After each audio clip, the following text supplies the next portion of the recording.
The roadside reels past, through the day and into darkness until fatigue sets in. Bleary-eyed, they find places to pull off the road and rest. In Walmart parking lots, on quiet suburban streets, at truck stops amid the lullaby of idling engines. Then in the early morning hours, before anyone notices, they're back on the highway. Driving on, they're secure in this knowledge. The last free place in America is a parking spot.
Hello, and welcome back to the Lit to Lens podcast, the safe place for folks who like the book better than the movie.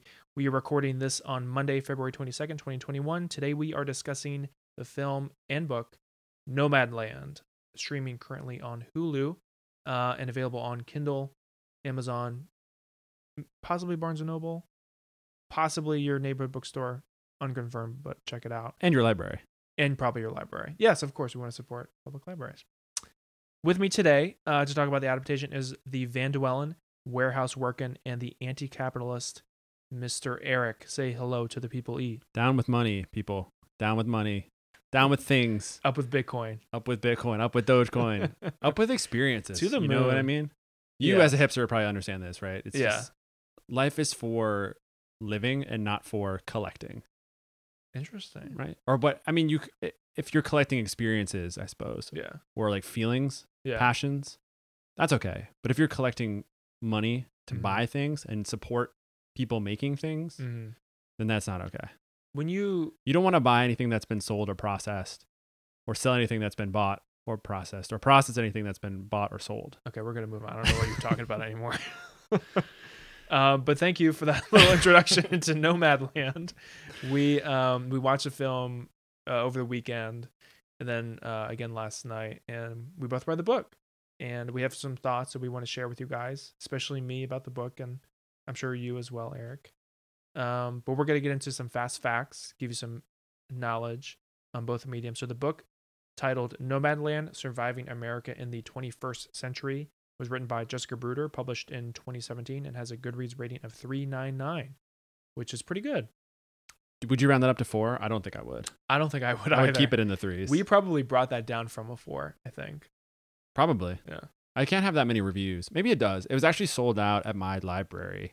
Yeah. I tried to get the book like on Kindle, so an ebook through the library, and it was like a huge wait list. I'm still not off of it. Yeah, I think for me it was because you're Arlington, right? I'm or you Fairfax. No, I am Arlington. You're right. Yeah. Mine was, I think, 15 weeks. So there was no shot. I don't live in Arlington anymore, so don't tell the fine people at the library that I'm they might listen to still this. Using it. Yeah, they're going to come after us. And then the movie premiered at the Venice Film Festival and the Toronto International Film Festival, TIFF for all the film people out there, in September 2020. Directed by Chloé Zhao, screenplay by Chloé Zhao, starring Frances McDormand and David Strathairn. Rotten Tomatoes 95% and Metacritic 94%. So very well received by the critics. Yeah, and people in general. Throwing fastballs this movie. Yeah, front runner right on Gold Derby for Best Picture. Correct. Odds are 7-1, tied with The Trial of the Chicago 7, which I've yet to see. Trial of the Chicago 7-1 odds. Wow. There you go. Nicely That's done. for you, Will. That's for you. And then can you give us a quick recap? I can. Nomadland, the book, is a work of nonfiction that delves into a culture of itinerant mobile workers that grew in the aftermath of the Great Recession. These folks and those profiled in the book eschew traditional capitalist systems like 401ks and mortgages for temporary work arrangements and nights sleeping in vans, trailers, and RVs. The book unfolds across several years, as the author embeds herself in this culture, though she does stop to tell human stories along the way. Issues of class, capitalist structures, and Amazon.com's world domination are discussed. Yes, they are. And before we get into what we thought about each one, we have a quick game called 2 Truths, 1 Lie. Eric, do you know how to play? I do. 3 statements, 2 of them are truths, 1 of them is a lie. Are you ready? Do you think people know this game by now? No. Okay. I think we need to tell them every single time. Yeah. Are you ready? Every time I hear myself telling people how this game works, when I listen back to the episode, I feel a little bit worse about myself. I feel like it's pretty complex. I mean, it's a pretty complex game to play here. Okay, hit me. Number 1, Frances McDormand resembled a nomad so well that one of the locals offered her an application to work at Walmart. Number 2, the film won the Golden Lion at the 2020 Venice Film Festival. Number 3, much of the crew lived out of their vans during the course of production. Eric, what do you think? Those are interesting. I guess it depends where this movie was filmed. I know it was filmed all over the place. I think I remember in the credits. Maybe I'm getting confused. I watched Aquaman last night too, and that movie was filmed in a lot of places. Maybe this film wasn't filmed in a lot of places, and I'm just confused. You watched Aquaman last night? Yeah, against my better judgment. I wanted my only Aquaman experience to be Vincent Chase's. Yeah, that's what I was gonna say. James Cameron project. Yeah, but do you feel dirty that you did that to Vincent Chase? People can see how I feel by checking out my Letterboxd. Letterboxd. Yeah. At E.T. Payne, right? I have a rating there. Anyway, what do you think?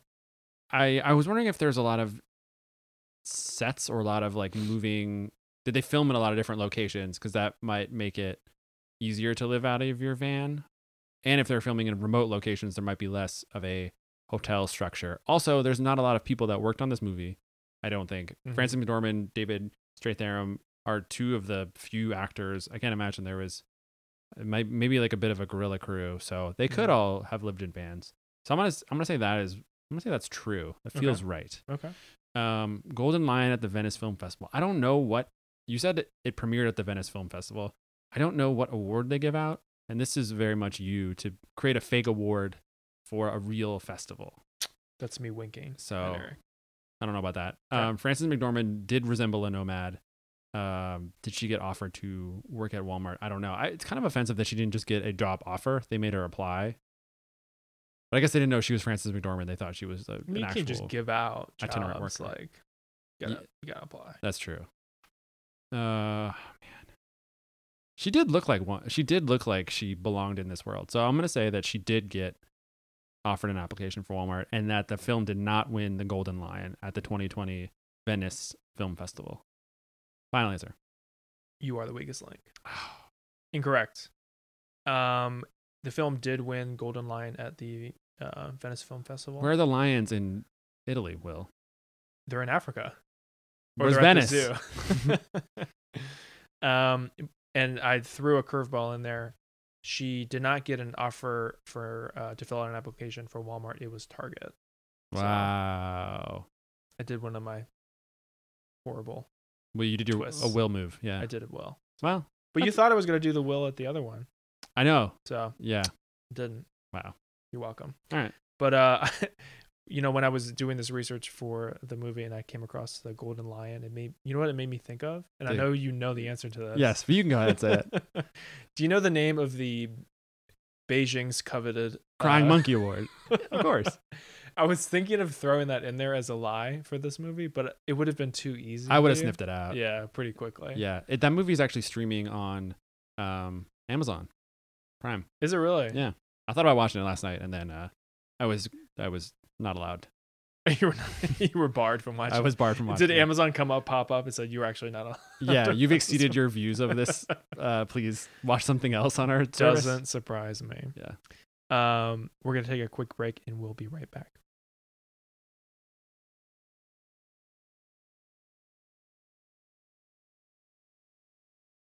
And we're back. Thank you from that brief word from our sponsor. Thank you, Eric. Appreciate it. You're welcome. So now that everybody knows where to find us, let's talk a little bit about the book. And did you like it? So I'm standing on the edge of a volcano, and you are like bubbling up with your passion and hot lava takes about to spew out. So I'll do my piece rather quickly, and then have you just erupt. Just hurry, as it were. Just hurry up. So anyway, I think that this book was okay. There were a lot of things going on, right? There was sort of 4 different books inside of this book. There's a go-to guide for someone who might want to live the nomadic life. There's a research magazine piece about the time, some of the the socioeconomic factors that go into why someone would do this. There's a record of the interviews that she did, although they probably aren't as detailed as we might like. And then there's just a lot of first person of her leaving her job, buying a van, working, at some of these like Camper Force, Amazon locations, whatever, putting yourself into the action. And the balance just didn't really work for me. There wasn't enough urgency with her like first person storytelling where, she could just parachute out of this life whenever she wanted to. Right. The other people can't, but yet she still kept the camera like turned towards her, and I wanted it turned towards them. Or I just wanted the entire book to be about her. Like I am committing to being a nomad. I'm quitting my job. I'm leaving my husband, leaving my mortgage, and I'm just going to fucking do it. I'm going to research it for years. Yeah. That would be, to me, that's more interesting than here's a little bit of my story. Right. And also, you're not going to get enough of the people that I like. I have an apartment in Brooklyn, but I'm doing this nomad thing because this is journalism. The thing is, though, it's an interesting story. It's just very interesting. I think we both agree that we wish there was less of her in it and more of the actual nomads. Yeah. I don't mean to make fun of her, but it's a little bit like that. I mean, the book is sort of like how you described it. It's like, we're not interested in the author. We're interested in the people that she's living with. And we get surface deep descriptions of these people. Except for some of them, there are a few exceptions where we get more information, like Linda, Bob, Swanky. But, and I mentioned this to you when we, before we started watching this weekend, it felt like a journal entry. A lot of it felt like, or like a blog entry. Like, I'm going on a trip to Mexico and I'm going to blog about it. It felt a lot like that. Like, this is a singular experience and I meet interesting people along the way and I'm going to tell you a little bit about each and every one of them. And as I was reading, I could just imagine her writing this in her notebook and writing this in her diary. And it felt like a diary entry and a journal entry. And it's just, a lot of it wasn't interesting. Like, a lot of it had very minor details that were not necessarily incoherent, but didn't add anything to the story. There were entire paragraphs that just could be removed.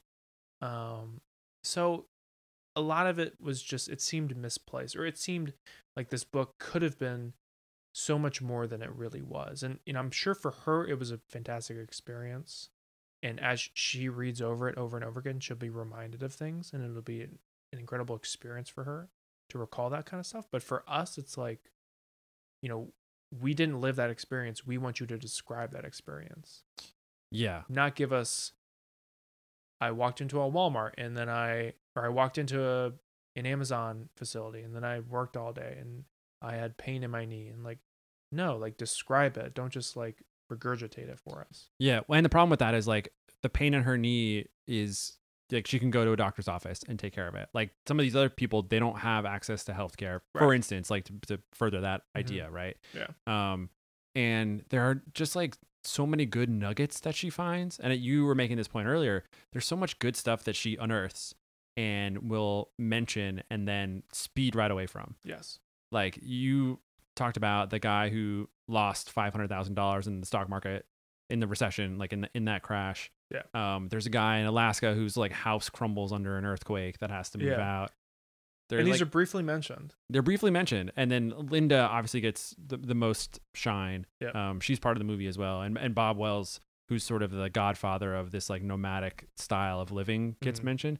But I mean, you could write an entire book on fucking Bob Wells. Definitely. You could write an entire book on Linda. Yeah. And there's plenty of Linda. There's a little bit less of Bob, but it's just like, why? It's sort of almost of a piece with Adaptation and The Orchid Thief, where though that book was really not about Susan Orlean, it was sort of about her like traveling and meeting people, but it wasn't about her like experience right. It was about John LaRoche's experience. Right. And she was able to tell a story that was detached from her own personal experience, while this author didn't do that here. Yeah, and I can't see why she did it this way. Like I other than for her own personal like recall of it. Like I don't understand writing a story solely for yourself. Well, it's like a Gonzo kind of thing where like popularized by like Hunter S. Thompson, somebody like that. Is that how he wrote? Yeah, but he would Fear and Loathing. Right, exactly. Well, that's a bit fictionalized, but something like his Kentucky Derby story is like that, where he goes on assignment to the Kentucky Derby and just writes about like him getting drunk and doing drugs and trying to find his illustrator and like meeting all these crazy people. But it's him meeting these people and it's him having these conversations about Nixon and like stirring the pot. Whereas like this is just, she's not really actively stirring the pot in any way. Yeah. She is in there telling us some stories, but then telling us more about how she's coping with it. She's a passerby in this nomadic lifestyle. Right, but she makes herself the protagonist. Yeah. Which is frustrating. Yeah, I mean there's so much good material like we just said that isn't tapped into. Like the dude who lost $500,000 or whatever it was in the stock market crash of 2008, and the guy who lived in Alaska who lost his home and everything because it was a mudslide or I thought it was an earthquake. Earthquake, yeah, sorry. See, I can't even remember because it was so briefly mentioned that it's like you got to dive into stuff like that. That is, you got to notice like this is an interesting story. Let me dive into more of this. How did this affect this guy? And let me tell that story, because it's, I don't know. There's just so many. The first 170 pages for me were a total slog, and then the last 70 sort of made up for it. I rated it a 2 on Goodreads. If it weren't for the last 70 pages, I would have rated it a 1. Like I was just like so frustrated by the book that I, could almost not even get through it. Yeah, it's really well researched, but it's more interesting when you talk to the people, because this is a sort of van dwelling lifestyle that I think most people wouldn't understand at all. Yeah. Most people don't understand. Most people probably never heard of. Right. And the best way to tell that story is to ask, hey, why are you doing this? Right. And I don't mean to sound mean or rude when I say all this, because it took a lot of effort and a lot of sacrifice for Jessica Bruder to write this book, to actually go out there and live with these people. I mean, I would never do that, right? So like, I commend her for that. But if you're gonna write a story for people, you have to understand that the story that people are going to be interested in, and it's not going to be you, it's going to be these other people. And I just think it's a big mess. It's a big mess, but they made a film out of it. So yeah, we'll get into that. Maybe we're totally wrong. You want to talk about themes? Please. I want to talk about themes. You want to talk about themes? Yeah. So I see you mentioned here, or you wrote down societal structures as your number one theme. Yeah, Jessica Bruder pulls a quote from a Bob Wells book. Again, like really well researched, but you could just get Bob Wells to tell you this kind of thing. Right. But he suggests that van dwellers are conscientious objectors from a broken, corrupting social order. And in the book, the Great Recession is really this sort of inciting incident that acts as a sort of final push that like severs whatever remaining ties a lot of these people have with a system that really didn't respect them anyway. And it really is like a big divide between the van dwelling people who live in RVs, who work itinerant jobs, at places like Amazon or Walmart, or there's a sugar beet farm that a lot of them talk about. And the traditional, like, get a mortgage, get a car, get a wife, have a kid, like, die, basically, right? And these people weren't part of that system and got removed from that system. And when they did, they just had no desire to go back. Yeah, and, you know, these people probably existed before the 2008 financial crash. But it probably grew maybe exponentially after that. It became a lifestyle, and I think one of the I don't know if it's funny or not, but like one of the greatest quotes from the book and the movie is "I'm not homeless, I'm houseless." Right. I think that's a great distinction because homelessness has a very strong stigma attached to it. And these people are not necessarily that. I think you could argue either way that they are homeless, but they do have a place to stay and sleep, which is in a car. So, you know, that distinction I think is important for those people because they understand what it means to be homeless, and they understand how other people view that. You know, people who in society are maybe a little bit higher up and have jobs and stuff. So I think there is a definite, distinct societal structure difference between the groups, and those people understand it because that's where they come from. Yeah, and of course, like the rub is that they can't just park their RV in the same spot forever. Like there are rules. You can't just be at a campsite. I think you're limited to like maybe 2-ish weeks. Yeah, something like that. And then you have to move at least 25 miles away. Right. So you really like can't put down roots anywhere. You have to keep moving because that's the way society works. Yep. And I do think there was an interesting parallel drawn between what happened as a result of the recession and what happened as a result of the depression in the 30s. Mm-hmm. Like there was this whole like Dust Bowl movement west when people lost their livelihoods. But she, the author, does talk about how people in the depression were like always going to come back to society. They just like didn't have a job right now. No one had a job right now. Right. But they were moving around trying to change their circumstances to better themselves. Whereas these people, it seems like have no desire to return to the society they've left.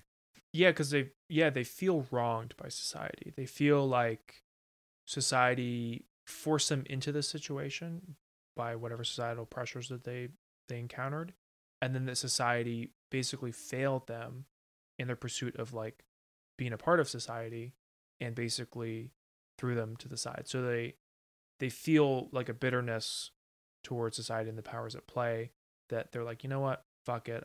You know, I can get by doing this, and there are so many benefits. I don't have to deal with these societal pressures. I can live on my own. I can, you know, do XYZ out of a van. So yeah, I mean, it was good that she brought that comparison up, because you're right, there is that sort of difference in, you know, the 1920s and 30s and the Great Depression era and now. Yeah. But a lot of that is due to money. It all comes back to money, Will. So this is another thing you highlighted. Yeah, it's capitalism, bitch. That's my. You just call me a bitch. That's my take on money. You produce things that people want to buy with the money that they make while they're working, and that's just how society and the structures that be work. Mm-hmm. But I think the thing that is so rebellious or even like revolutionary that these people are doing is that they've just decided that they no longer want anything. They're not going to participate in the culture of money that exists. But they still have to work. And there are seasonal jobs, like at Amazon, and Wall Drug was one of them in the film, and other like janitorial jobs and stuff. Anything they can get their hands on. Or is a farm. Yeah. But it's not part of corporate, except for maybe Amazon, but like they're not part of corporate America. So, you know, you still need to work and you still need to pay money for gas and clothes and food and stuff, but it's not a salary position. It's more enough to get by. Yeah. Well, what I think is interesting is that, like, and this is sort of what I thought the movie was going to be about. Linda in the book has a dream to build this Earth ship, which is a self-sustaining like home in the middle of the desert. She'll collect rainwater, purify it, drink it, use it to clean herself and go to the bathroom and all that. She'll grow food, Yep. right? Like everything that she needs, she can provide to herself. And the energy comes from the sun, yada yada. Like everything is done in a way that she doesn't need to work. She doesn't need to produce. She doesn't need income because she has no needs, as you might like define them in a capitalist society, right? Yeah. That is like her big want. And so like your favorite pages were the last 70, where that is like the driving plot. They're looking for the land to build the Earthship on, et cetera, et cetera. So there is like a move for at least one of the characters to go completely off the grid, right? To need nothing. And of course, like if something were to happen to her, you know, whatever collects the rain, whatever like collects the sunlight, then she's gonna need someone's help. Right. So it's in the book. I think the author even mentions that she's beginning to think it's more of a pipe dream than a reality. But in the end, you know, she gets the plot of land and she begins to build her Earthship. But then we don't know for sure if she built it or not. Yeah. Gotta read the sequel. I'm sure she did. Yeah. But another thing that you mentioned here was mobility. There was another key thing and a key driver to a lot of these people, and a key survival mechanism was their ability to be mobile and move around from state to state, because you know they're kind of living in deserted places, Nevada, Arizona, where towns and cities are few and far between. So there's not a lot of jobs. You kind of need to go from place to place in order to get the money. Yeah, totally agree. And like these people can't settle down. No one will have them. There's a lot of conversation about like, where can we park? Someone has an app that shows you like which Walmarts are like receptive to like van dwelling folks, right? It's sort of just like, it is what society allows them to do, and they have to keep moving because that's the only thing. Like you can live houseless, but you can't stay here. Right. It's not rewarding. It's not rewarded. Excuse me. Yeah. You can be here for a little bit and then you're a little weird and you need to keep moving on. Right. You got to keep moving on. And even the author too is like, she can move. Yeah. It's not rewarded, but it's also not necessarily punished like being a homeless person would be. They're not arrested. I mean, certainly they can be harassed from time to time, but there's not really real significant negatives of their lifestyle other than braving the elements. Yeah. Right? And I think how they get viewed by people too. Like there's nothing illegal with being homeless necessarily, unless you're on some plot of land where you're not allowed to be. Society certainly views them as being homeless or in that same category. Yeah. So there is certainly a negative societal consequence of that. And there's a stigma against productivity or like lack of productivity. Yeah, like you just exist and you're sucking resources, but you're not like putting good back into the system. Yeah, exactly. Right.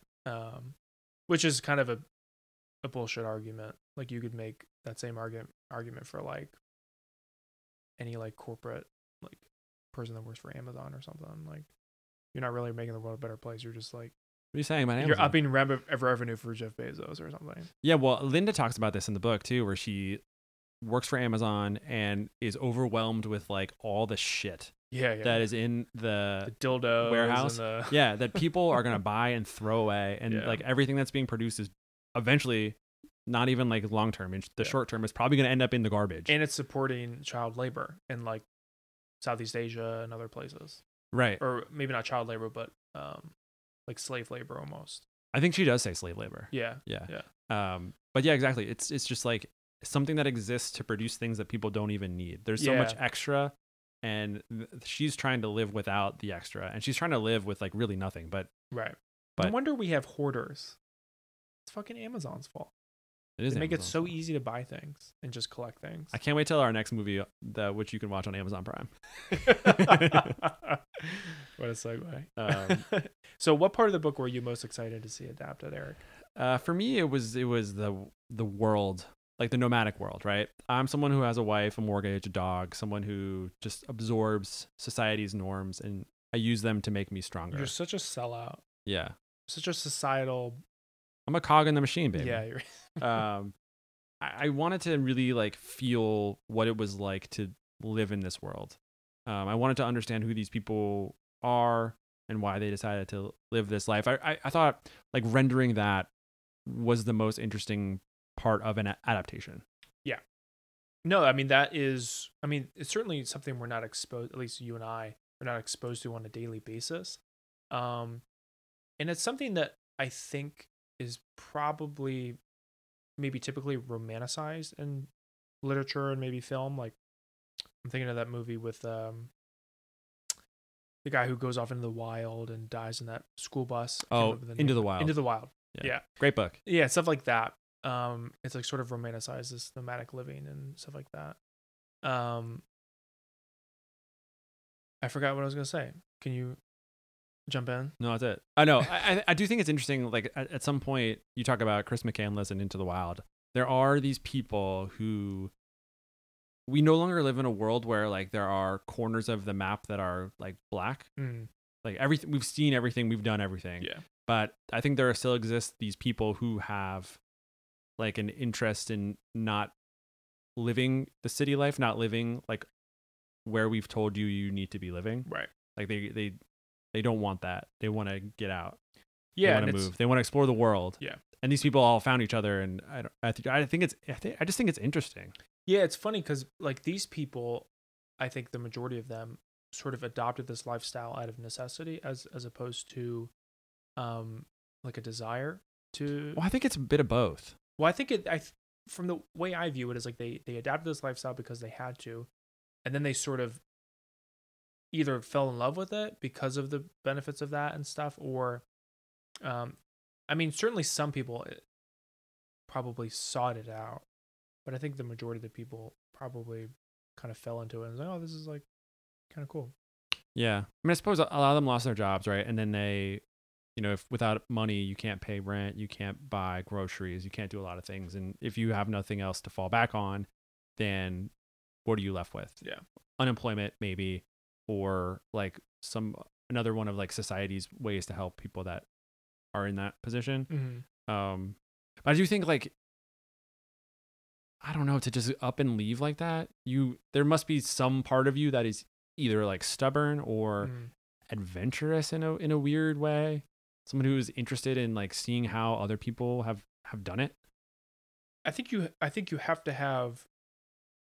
You're either incredibly stubborn and you really want to make these sacrifices, or you're somebody who's you're just an adventurous type and you think maybe I'll do this for a while and we'll see what happens. Like you're kind of a go lucky, like go with the flow kind of person.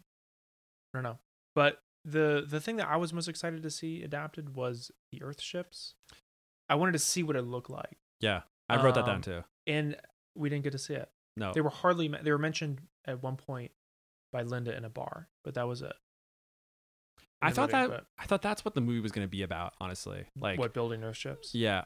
When I read the book, I assumed that Linda was going to be the main character, and I assumed it was going to be like her desire to like totally live outside of everything.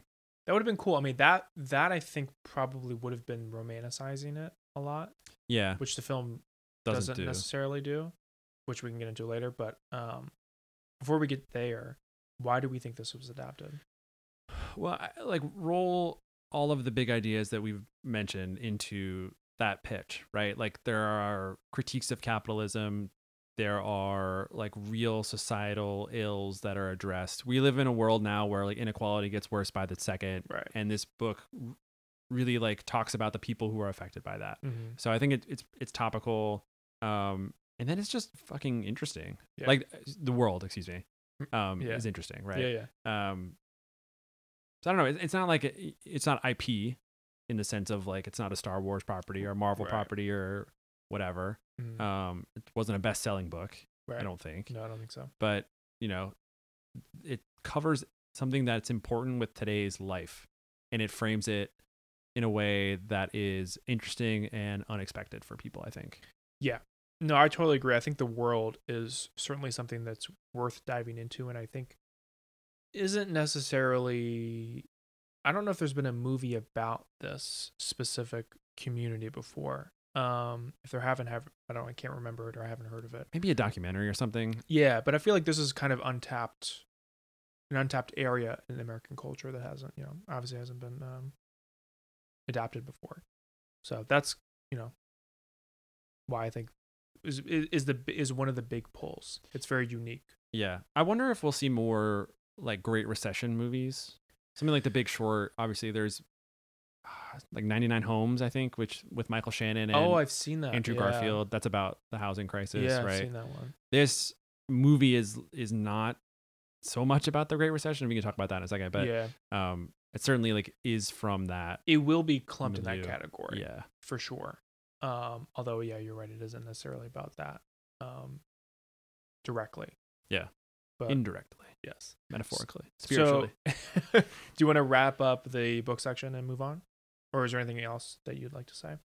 Any lingering thoughts or spicy hot takes you'd like to leave us with before we move to break? No, I mean, no.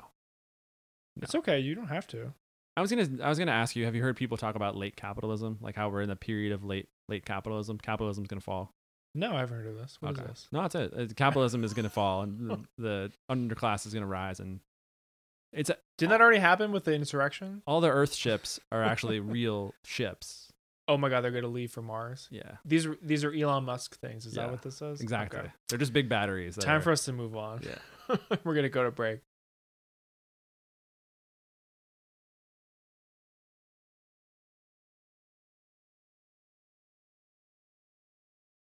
And we are back. Thank you from that brief word from our sponsor, who is myself. We should really get an ad department to start selling ads. So I was thinking about it. We should take out ads like in Variety or The Hollywood Reporter. Do you have the cash for that? I don't. We should get investors. Yeah. Well, that's what Kanye says, right? Like rich people don't spend their own money. Yeah. And as rich people, we should probably start spending someone else's money. Yeah, seriously. We should well, no, I was thinking about it because I do think that there are places where you can just like give advertisements to like random companies. All right. Anyways, I'll look it up. Look it up. So we're back and we have jokes for you guys. Hopefully they'll be funny. They usually are, I think. Yeah. We'll laugh. Would you like to go first? I'll go first. Okay. So I don't have a joke per se. What are you talking about? This is the joke section. You have to have a joke. It's more of a humorous bit. Unbelievable. Anyway, just every nomad is required to name their van. In Nomadland, Fern calls hers Vanguard. And here I have come up with her top 5 rejected names. Okay, this will be good. Number 1, the Vanimal. Yep, horrible. Number 2, Vansis McDormand. Oh, that's not bad. Number 3, Van Wilder. Oh, that's good. That's clever. Number 4, Van Bolin. Shout out to King Henry the VI. That's pretty. And number 5, the Vantichrist. That one's probably the worst. There you go. I have a bonus one for you, and it is Peter Van and the Lost Boys. I don't get that one. Peter Pan and the Lost Boys. Horrible. So no wonder they were rejected. I kind of like naming my van the Vantichrist. People would not be like really receptive to your presence probably in a lot of situations, but no, because usually people who drive vans have like get Jesus in your life stickers. So you would be like Is that a van thing? Yes. Okay. I know because I'm a van guy, so everyone knows you're a Jeep guy. Jeeps are kind of like vans. So you would not name your van any of these? You don't like? No, I'm not really big on like naming things. Like I've never named a car. Oh, I would probably never name a boat if I would never have a boat. But you don't believe in capitalism, so that's why. Yeah, exactly. If you believed a little bit harder. Those were pretty clever though. I mean, it's pretty creative. I commend you. That was a good bit. Thank you. That might be one of your best. Probably not. Hopefully, there's people who have vans that are listening can use these to name their van. I thought we were gonna have the same joke for a second. Well, I surprise you. It's true, you do. After all these years, I can still surprise you. Yeah. Oh, thank God. The spark is still there. So, my joke is much like Fern's van. In the movie, it just ticked off. Just like my Vanguard account has taken off since the pandemic rebound. to the moon. Everyone knows you're a Robin Hood guy. Yeah, I shouldn't have invested in GameStop. It's total fucking. But you're in on Dogecoin, right? It's No, I'm not in on Dogecoin. okay. I thought about buying it, but I was like, this is just so stupid. I'm not gonna waste my time. Yeah. Not in on AMC. I think we should all get in on AMC. I did buy AMC, but I lost money on that too. And I bought then- AMC the same time I bought 2 GameStop. And okay. Lost I only lost a few $100 because I got out pretty quick. I bought a bunch of I didn't buy a bunch of cannabis stock. I bought some cannabis stock, Uh-huh. and then the Wall Street bets guys came for it, and so I'm down like $5. Wait, they came for it and now you're down? Yeah, What they do you mean they inflated came it, for and it? I guess I bought it without knowing that they had come for it, Oh. and so I bought it at the. You don't buy it at You the bought it at the peak. You peak. buy it, yeah. You gotta buy the dips. Unbelievable. Do you know anything about day trading? No. We need to get Charlie That's back on why the pod my so he can entire teach portfolio us. is AMC, and I'm just so fucked. That would be horrible. Can't wait for 2022. Speaking of AMC, Eric, what did you think about the movie? I liked it a lot. You're not gonna comment on that segue? That was a great segue. Thank you. I wasn't sure what I was gonna say, so I had to figure it out. You were thinking? Yeah, Yeah, it's tough sometimes. yeah. I'm not. My brain is not fast anymore. That's why I can't be on Jeopardy because I'm not as quick as I once was. It's a pretty small, narrow, character-driven movie. We talked about this after we watched it, but it's sort of like a short story come to life on the screen. There's not a whole lot of plot, and I imagine anybody that listened to our adaptation episode and bought Story by Robert McKee and started reading it and was like, "Fuck, plots, inciting incidents, So important. first like act breaks." They were probably pissed while they were watching this movie. They're like, Super pissed. where are the things that Robert McKee told me to look for? And I think Nowhere. they're subtle, right? Super Yeah. subtle, but there's not a whole lot of plot. It's basically just Frances McDormand's character learning to live with her past. Yeah. And that is really the only change that takes place. Yeah. Through like some meetings with some folks. Yeah. So- Yeah. Yeah. It's very internal. It's very indie. Mm-hmm. Very indie. But I liked it. How did you feel? It felt the same way. I felt kind of not confused, but sort of wasn't really sure where the story was going as I was watching. Was sort of just along for the ride and didn't really get the payoff until the end. And I think that made the movie worth it. And I don't think you can say that about most movies, or a lot of movies. But no, I liked it. I mean, I liked it a lot. I think for the ending and the way that it turned out, I think it was well made. And it's sort of, it's not a movie that, you rush to the film or the theater to see, or now the couch to see. It's not a big Marvel movie. It's not a big story-driven movie. Now, we were talking during the break because I was like, where was the inciting incident? Because I was thinking like, how does You damn Robert McKee sucker. I know it's horrible. You probably bought one of his probably went to one of his Shut seminars up, last week. Shut up. Anyway, go ahead. But I was thinking like, what's the climax? What's the falling action? What's the inciting incident? And I couldn't think of it. I was like, I could probably think of a climax, but like where the fuck does the story get started? And you mentioned to me like it's before the story starts. It's when Empire collapses, basically the town that she used to live in. Yeah, U.S. goes under. Gypsum. Yeah. So sheetrock is no longer valuable. Nobody wants it anymore. So the plant is shut down. The whole town is basically out of a job. So everybody just picks up and leaves. It's like a ghost town. Yeah, It's like a Chernobyl town. without And- the radiation though. Without the radiation. Maybe yeah. some radiation. There's probably some little bit Gypsum. somewhere. I don't know what it does to you, but And so I was like, that's really interesting. So the inciting incident happens before, which is a really interesting way to make a movie, right? I don't know how often that's done, but it's certainly a creative way to do it. And I don't know, I liked it.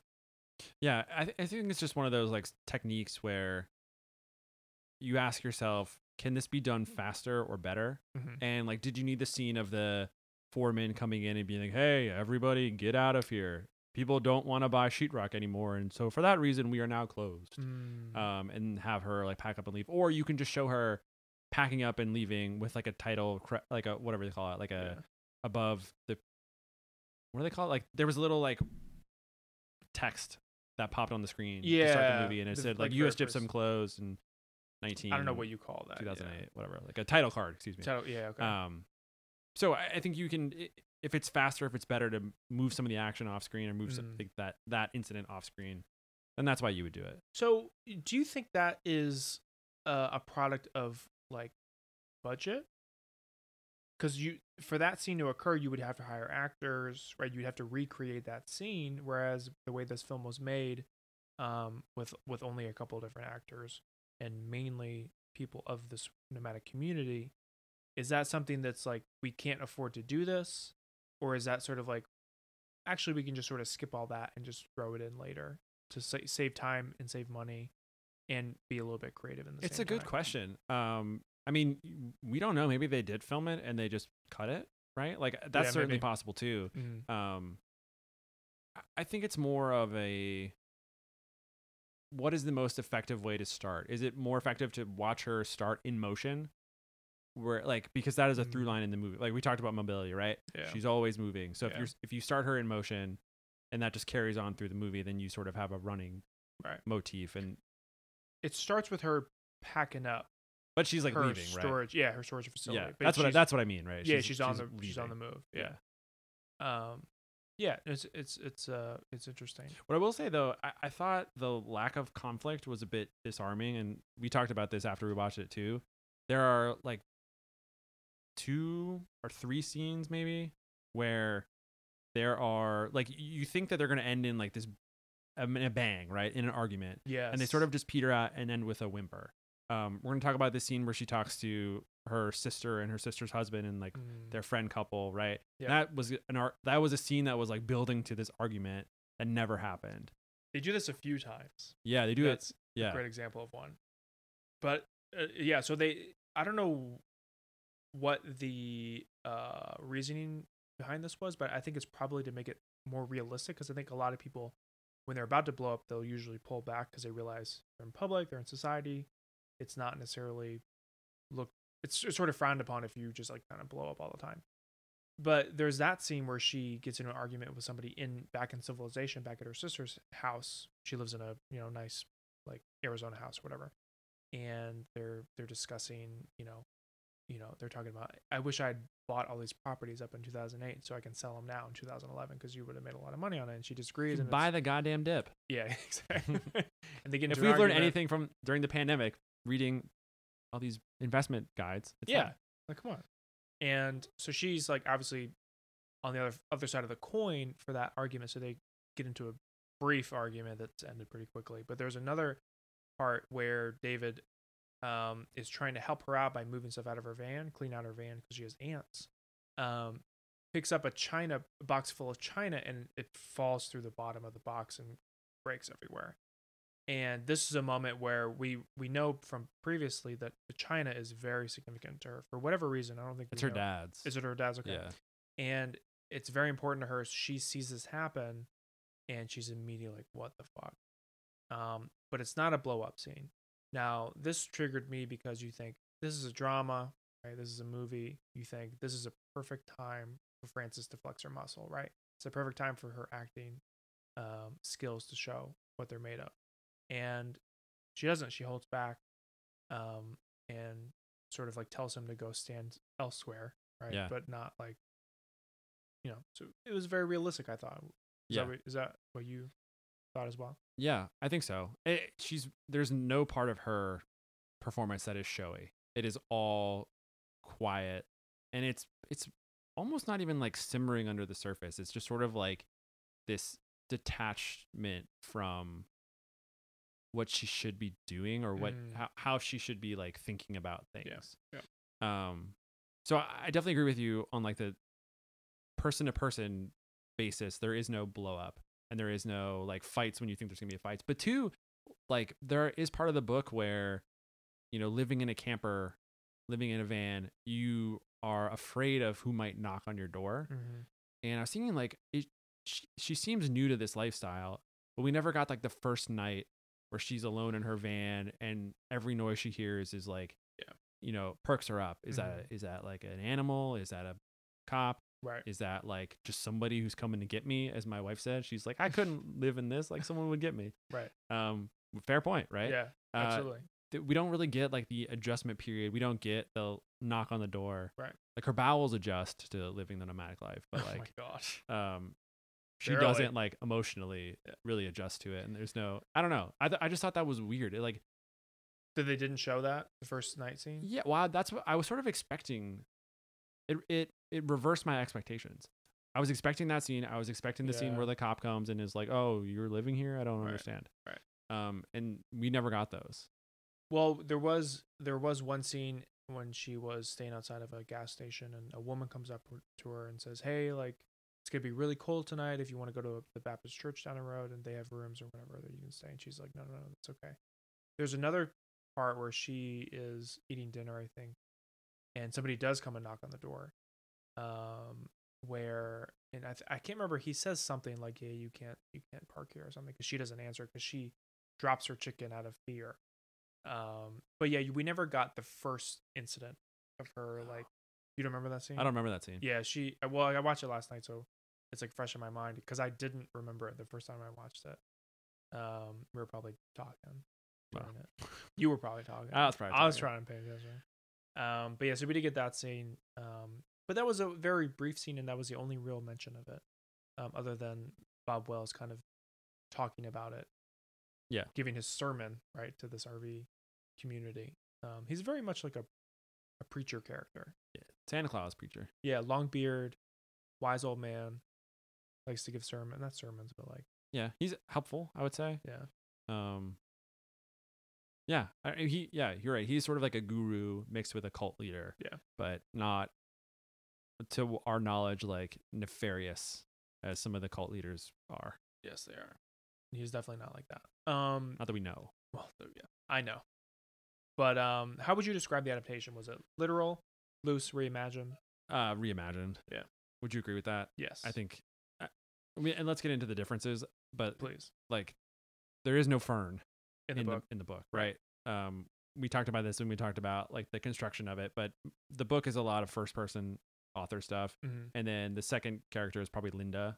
Yep. And so in my mind, I was like, okay, well, let's elevate Linda. Let's tell a story about Linda. But instead, the movie creates Fern. And Linda is probably in the movie is probably more of a tertiary character. I would say the secondary character is probably David, maybe Swanky. Yeah. Then maybe Fern. Linda, you mean, not Fern. I'm sorry, yeah, Linda. Yeah. But yeah, I mean, Fern's existence was the number one big change. Did you like that? I mean, was that something that you were thrown off by? No, so I thought more about it, and I think because this world is so unknown, you have to enter it with a character that has no real awareness of it, because that's the only way we're going to learn. If we just pick up with Linda May, it's not going to have the same. Yeah, it's not going to have the same like dramatic feel to it. Right. We won't be able to relate to her. Or this audience, because things are not new for her, but like for Fern, everything is new. So I think she's sort of the audience surrogate in that way.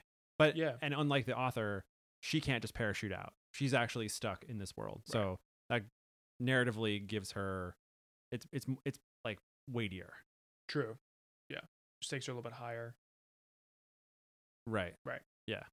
So that's how I feel about that. I mean, you probably could have done it with Linda. I think the big reason not to do it is that she already exists in that world. Yeah. Maybe there's like, we didn't have the life rights to her, or maybe it's better to actually just put Linda May, the real person, on screen, or I don't know, maybe they didn't want to like fictionalize a real person like that. Yeah. And that's another thing we can get into later. The fact that it sort of blends drama and documentary with these real characters and real settings. Yeah. It feels like there's only a few professional actors among the crew. Yeah. Like Frances McDormand, David Strathairn, maybe a few others. Yeah, I think maybe some of the younger people that she stumbled upon. I think probably the like family scenes, those are actors. Those have got to be actors for sure. But I think probably a lot of the nomads she comes across are real. I think they're real. Yeah. But so Fern's existence definitely plays a big role in the film, as opposed to the book, which she does not exist in. But there's also Empire, Nevada, which is central to the film. Yeah, and the book Empire is kind of just like a passing reference, right? Like you talked about this, we go a mile wide and an inch deep on a lot of different things. Empire is one of those things. Yep. The author talks about, like what you mentioned before, that this is a big factory town that shuts down and this entire town dissolves. Right. And what I think is kind of cool is that the filmmakers decided, like, fuck it, like that's where our character lives. Right. And it totally gives the inciting incident of the movie. The town shuts down, Fern's got to go. Yep. And it sets up a sort of like cool metaphorical like through line in the movie.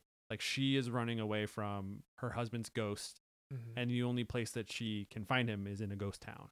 Oh, interesting. And so when she eventually comes back to Empire, like his aura is still there, and she has to confront it, and only by confronting it can she like then move forward. Yeah. So I thought that was kind of an interesting decision to make, but I thought it was really good. Yeah, I mean, honestly, I didn't even think of that. Generally, I have the same idea as you, but specifically, like her husband's ghost, right? And she has to confront her husband's ghost in their ghost town. Later on in the movie is a really good connection you made. That is really, really intelligent by the filmmakers for sure to kind of tie those two together. And I'm sort of like, yeah, shit. Yeah, it's way more powerful than if she was just from like, Kansas. True, yeah, because that's throwaway, right? It's like that doesn't mean anything to me, but this, it definitely means a lot more. Yeah, and yeah, right. Like it helps the themes pull through a little bit deeper, right? Like the town shuts down because of the Great Recession, which causes people to build less, and then sheetrock is less needed. So the effects are like directly felt by her. Yeah. Which, okay. This movie was really fucking good. I think it's starting to like grow on me now that we're having this conversation. Yeah, I think we're getting into it. Yeah. Okay, what's the next one? So one of the things that I think is important to do in a movie like this is to have the comparison set between like the actual van dwelling population and the traditional like capitalist people. Right. Well, however you want to. The normies, right? Yeah, I think I wrote that down actually. You did. So that's good. Let's call them normies. But in the book, like really the only normie is the author. She comes in. She is a journalist from Brooklyn. Yeah. She's not, some people don't trust her. A lot of people are just fine to talk to her. Right. But there's really no conversations that she has directly about like her role in society and who these people are. Like she doesn't have conflict. She doesn't say, Linda, like, why can't you live like me? And part of that is because she's trying to tell this story objectively. And she, I suppose, is like picking and choosing when she wants to enter it and when she doesn't want to like stir the pot a little bit. Right.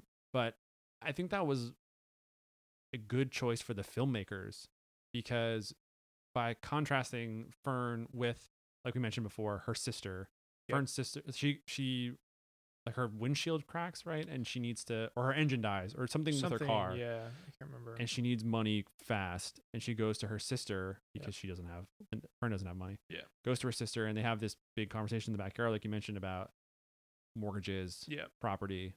And then David takes a liking to Fern as well later in the movie. And he invites her to his family's house. And you realize that he's planning to stay there.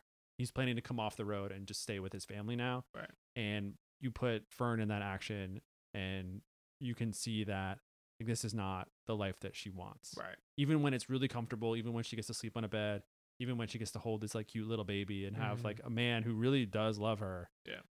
Although it's not like outwardly said in that sort of like blunt way. Right. He at least like cares for her. Right. Right. By putting her in those situations, you're comparing and contrasting like societies against each other. Yes. And you don't really get too much of that in the book. I mean, obviously I think the author tried to paint herself as a vehicle for the reader.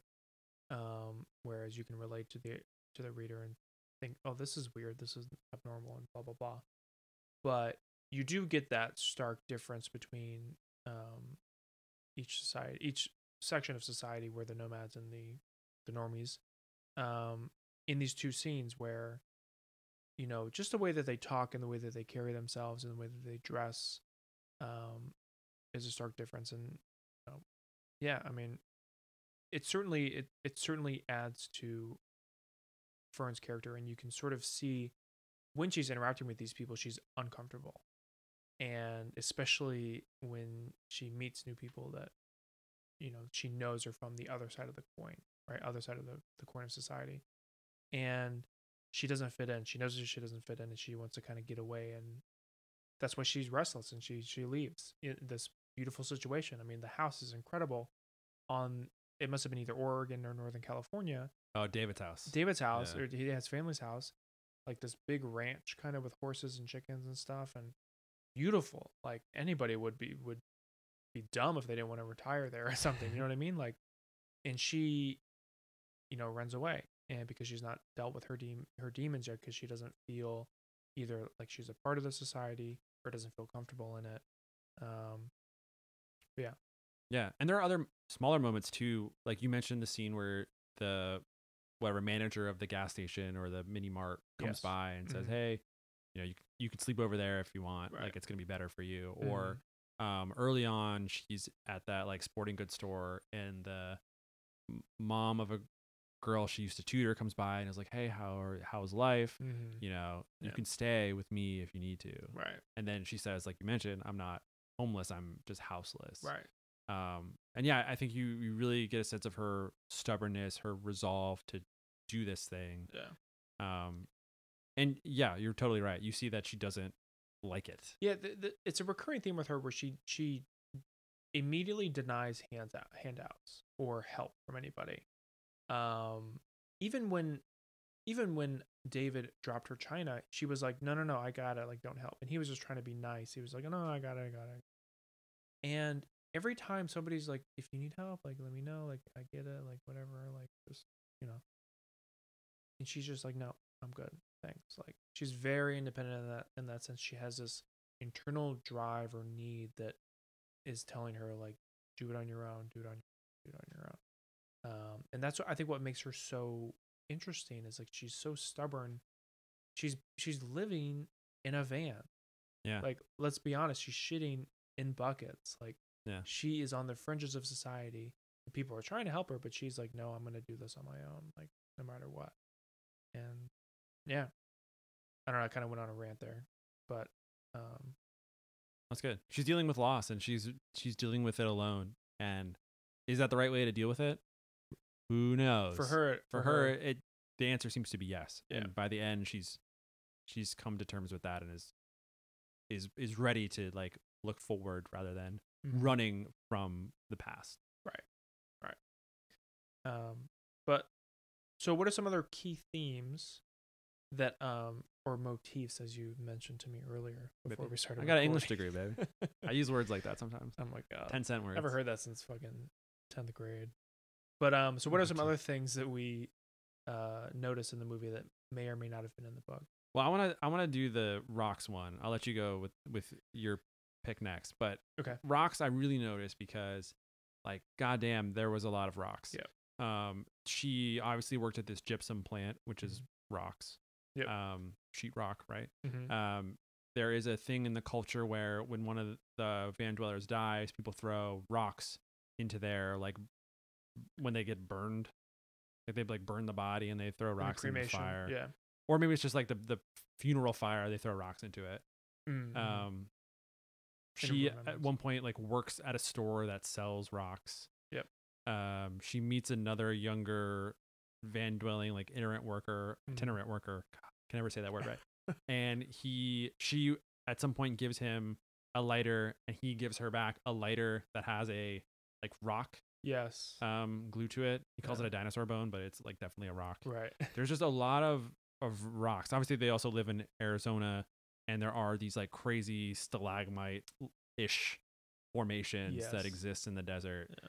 And she's always like around rocks. Yeah. And my thought yesterday or 2 days ago, whatever, when we watched it, was just that like her proximity to rocks represents maybe like, rock bottom in a way. Yeah. She's always next to it or near it. Yeah. And it's a pressing concern at all times. So like while there may not be like this giant big ass tension, you get the sense that like ruin is right there. Yes, like, or yeah, anything could go drastically wrong at any moment. Yeah. But no, I think when you said that during the movie the other night, I was like, yes, absolutely. Like we were like, why is she lingering on so many rocks here? Yeah. Like, why are there so many rock references? And I think you hit it the nail on the head. Like I think it's definitely a reference to she is, close to rock bottom. It could also mean something like, this is keeping her grounded. It's keeping her humble. Or she's like hardened in a certain way. Like she's got a strong resolve. Yeah, absolutely. So yeah, I mean, if watch the film if you haven't already, and you'll definitely notice it. The references to rocks, and she's lingering on them, and she's also, even when she's in the water, she's floating. She's lingering, or the camera at least is lingering on rocks through the water and stuff like that. Yeah. A lot of rocks in the movie, unlike in real life when there's no rocks anywhere. There's no rocks anywhere. Yeah. Unbelievable. So one of the motifs that I wanted to mention was suicide. And its prevalence in actually both the book and the movie, but more so in the movie, where Linda has in both her real story and the movie, she mentions an incident where she thinks about killing herself because her luck has run out. She's in this horrible situation, and she's basically pulled out of it by her dogs, who realizes like, I can't kill myself, that they would die, like, and then that would be horrible. Yeah. She pulls herself out of it. And then Swanky, I don't think in the book, but definitely in the movie, she reads a book by, I'm forgetting the doctor's name. The book is called Final Exit. Yeah, Jack Kevorkian. Kevorkian, yes. Yeah. It's probably a famous suicide book or whatever. And she's Dr. Death, yeah. And she's referencing that book because she has been diagnosed with cancer, carcinoma, or whatever. Yeah. Basically, she has 8 months or whatever to live. Yeah. And she's like, you know what, I'm going to pack up my things and go back to Alaska because I had such a great time. There's some great memories. And, if I need be, I just take my own life. That's it. So she's like sort of accepted her fate and realizes she wants to take action and visit the place that means the most to her, and then, maybe take her own life or not. And I believe there's another reference that's escaping me, but I wanted to talk about the Swanky part, and I wanted to ask you if you thought she killed herself or not. Like, what is your interpretation of what we saw? Because basically she sends Fern a video of her in Alaska, and we see these bat caves. Maybe? I think they're I forgot the name. It's a bird, but it's not bat. It's like it's a specific bird. It's like a spawn or something, some with an S, and they look like these weird like nests that are like on a cave. It's like a sort of like a. It's like a hole. It's like a bug's eye nest, right? Or there's like a million little nests on the side of a cliff. Weird, and they're flying out of it because she's in a kayak. She's over on this river, and she sees them flying out and stuff like that. And so there's some other things that happen as well. But and then the video ends, and we never see Swanky again. I wanted to ask you like what you thought. Do you think she committed suicide? Do you think she just passed on? I don't know. I never really thought about it. I feel like you certainly could read it as a suicide. Like that's sort of her final note, which is just that like, I am at peace. Yeah. I came back to see what I needed to see, and that was enough for me. Right. I don't necessarily know. I do think suicide is an interesting thing because it's sort of not the way that society tells you to die.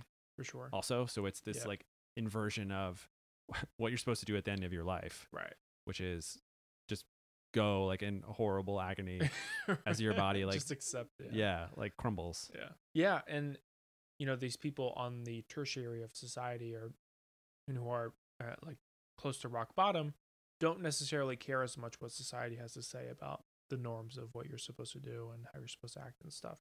So I think they're certainly more receptive to the idea of suicide because maybe they're closer to death than, say, maybe a lot of society.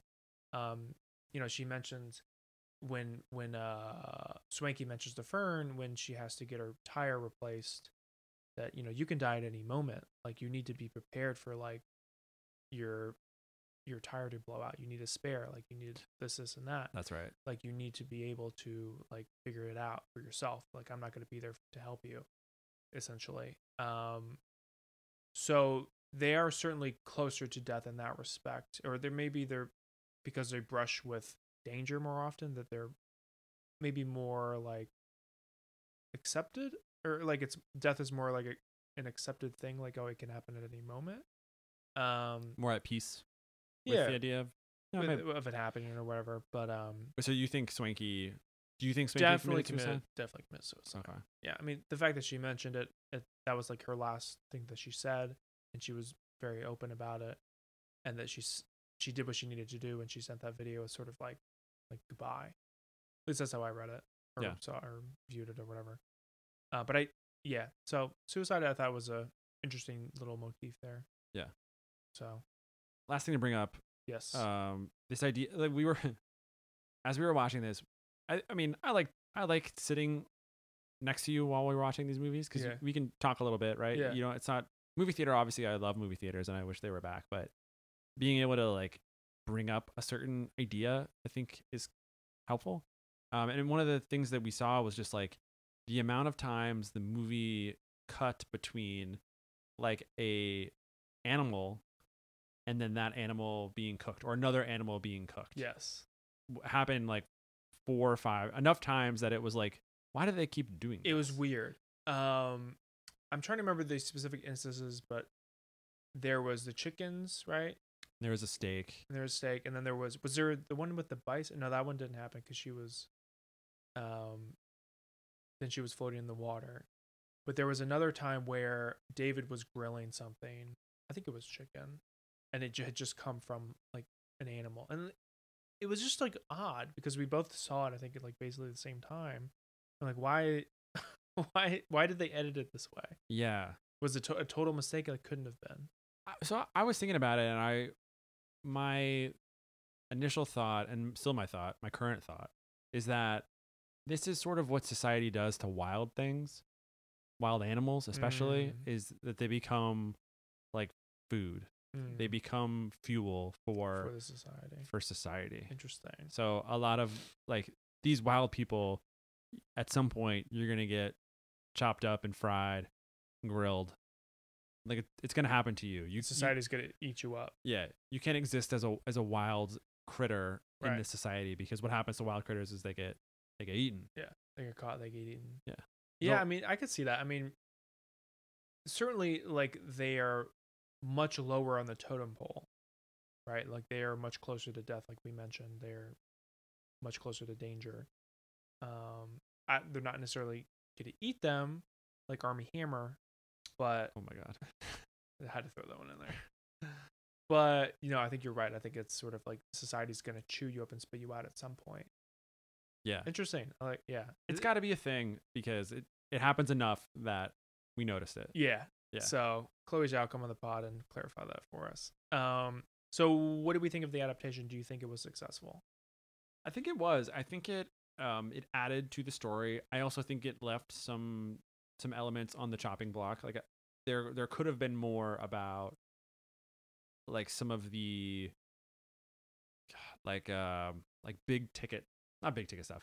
There could have been more like contextualizing what the recession did to people and that kind of stuff. Yep. I don't think that's the story that they were trying to tell. So like that was easily cut. You know what's funny is I watched an interview either today or yesterday with Chloé Zhao, and it was from TIFF, so Toronto International Film Festival guy was asked her about this. He was like, it was really interesting that you had this backdrop of the financial crisis in 2008, and that was sort of like subtly referred to, but it certainly was very indirect and not direct. And he was like, how intentional was that? And like, how much did you want that to play a role in the story? And Chloé Zhao said a lot, which I thought was surprising because it was very subtle.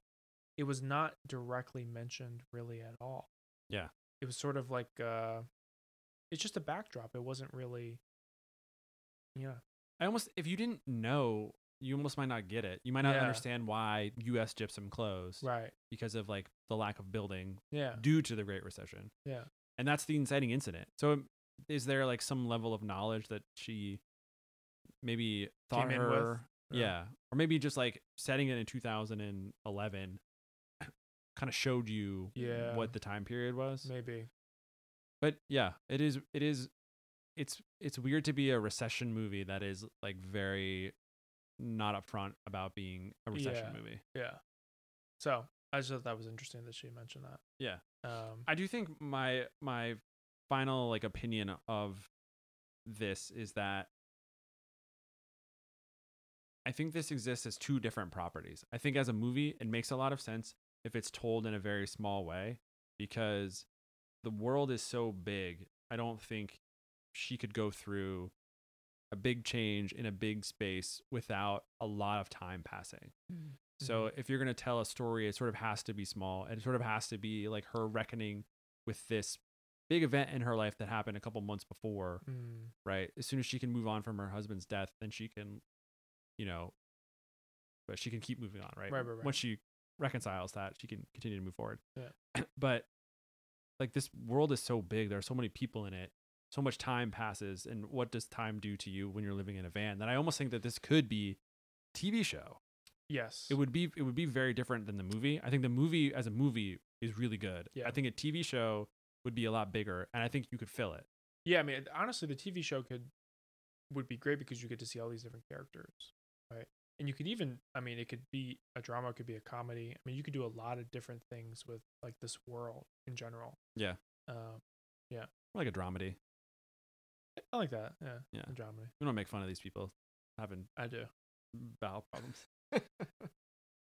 Yeah. Do you agree with the adaptation? Yes. Yeah, I agree with everything you said. I think the adaptation was significantly better than the source material because it was so different. I think if it was a literal adaptation, it would have been a horrible movie. Like just like horrible. It would have been better as like a comedy or something, like if they had done it that way. So I think it was definitely a successful adaptation. I think you're right. It does sort of live as two separate IP. That it really is a lot different than the book. It's just the world is the same and some of the characters are the same. Yeah. But the story is, by far totally different. So yeah.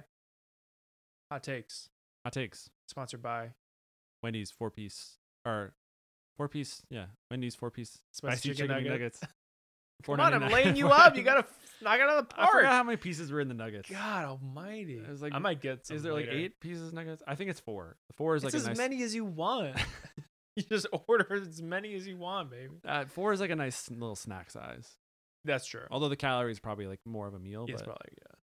You're not gonna eat just 4. Like, let's be honest. It's a little nugget appetizer. All right, let me give you my hot take. Frances McDormand's Oscar sizzle reel should be the scene she shits in a bucket. I hate that. Honestly, I mean, that's a running motif in this movie, or in our episode, right? Listen, actors have the ability, like really good actors have the ability to cry on command. Do you doubt that Frances McDormand did not shit on command? You are the one of the two of us who can speak better to what Frances McDormand is capable of in this department, and I'm just gonna move on. Throw him into the bus like that? Unbelievable. I'll throw you under the van. What's your hot take? My hot take's not quite as spicy as that, but spicy chicken McNuggets will actually do that too.